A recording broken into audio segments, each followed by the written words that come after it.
Hello, dear friends, and welcome back to our daily women's devotional, I Am Loved, edited by Carolyn Rathman Sutton. Today is July 13, and the title of our devotional is Rescue at Sea, Part 1, written by Jenny Allen. The Bible verse is found in 1 John chapter 3, verse 18. Dear children, let's not merely say that we love each other. Let us show the truth by our actions. Jenny writes, a few years ago, we were on a cruise in the Western Caribbean. For us, the real story started on the second day while we were sitting in deck chairs on the outside deck.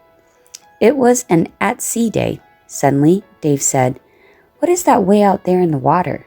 I answered that it looked like a buoy, but that was impossible in the deep open water. Dave replied that he thought the same thing. We kept watching.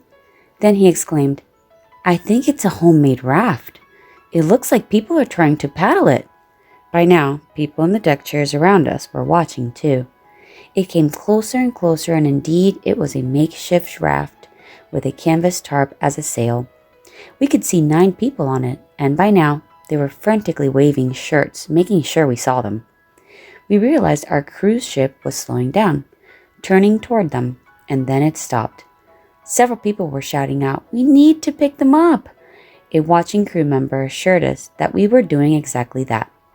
He mentioned that it is an international maritime law that you have to stop and pick up anyone in distress. It took quite a while for our big ship to get closer to them in the water. Meanwhile, 2 other cruise ships and a tanker were close by in case they were needed. Soon, an orange emergency boat from our ship came up alongside the raft and took the first 4 people to our ship. Then on a second trip, it brought 5 people back. We were told there were 3 women and 6 men from Cuba, which is what we assumed, trying to get to freedom. Everyone clapped and cheered as an officer kept us informed. We saw them climb the rope ladder into the cruise ship.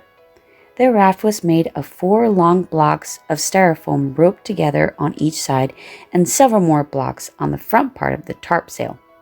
The last announcement from the captain was in these words, "We saved 9 lives today." How God must long to hear those words from us. How pleased He must be when we drop everything to help those in distress. Nothing can be more important than saving lives. No wonder the Bible says, "Dear children, let's not merely say that we love each other. Let us show the truth by our actions." Found in 1 John chapter 3, verse 18. This story is to be continued.